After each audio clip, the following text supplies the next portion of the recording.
السلام علیکم ورحمۃ اللہ وبرکاتہ۔ امید ہے کہ آپ سب خیریت سے ہوں گے۔ عید الفطر، عیدین میں زیب و زینت کرنے کے بارے میں۔ عبداللہ بن عمر رضی اللہ تعالی عنہ نے کہا کہ عمر رضی اللہ تعالی عنہ ایک موٹے ریشمی کپڑے کا چوغا لے کر رسول اللہ صلی اللہ علیہ وسلم کی خدمت میں حاضر ہوئے جو بازار میں بک رہا تھا۔ کہنے لگے، یا رسول اللہ صلی اللہ علیہ وسلم، آپ اسے خرید لیجئے اور عید و وفود کی پذیرائی کے لیے اسے پہن کر زینت فرمایا کیجئے۔ اس پر رسول اللہ صلی اللہ علیہ وسلم نے فرمایا کہ یہ تو وہ پہنے گا جس کا آخرت میں کوئی حصہ نہیں۔ اس کے بعد جب تک اللہ نے چاہا عمر رہی، پھر ایک دن رسول اللہ صلی اللہ علیہ وسلم نے خود ان کے پاس ایک ریشمی چوغا تحفے میں بھیجا۔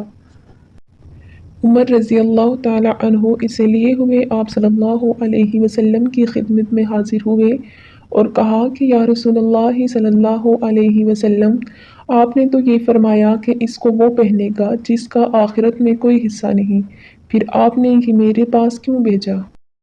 رسول اللہ صلی اللہ علیہ وسلم نے فرمایا کہ میں نے اسے تیرے پہننے کو نہیں بھیجا، بلکہ اس لیے کہ تم اسے بیچ کر اس کی قیمت اپنے کام میں لاؤ۔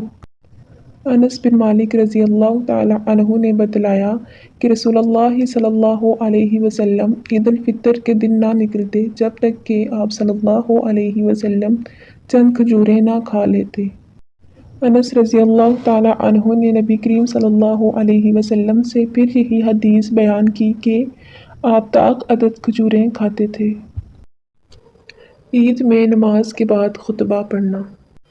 عبداللہ بن عباس رضی اللہ تعالی عنہ نے فرمایا کہ میں عید کے دن نبی کریم صلی اللہ علیہ وسلم اور ابو بکر اور عمر اور عثمان رضی اللہ تعالی عنہم سب کے ساتھ گیا ہوں۔ یہ لوگ پہلے نماز پڑھتے پھر خطبہ دیا کرتے تھے۔ نبی کریم صلی اللہ علیہ وسلم نے عید الفطر کے دن 2 رکعتیں پڑھی، نہ ان سے پہلے کوئی نفل پڑھا نہ ان کے بعد۔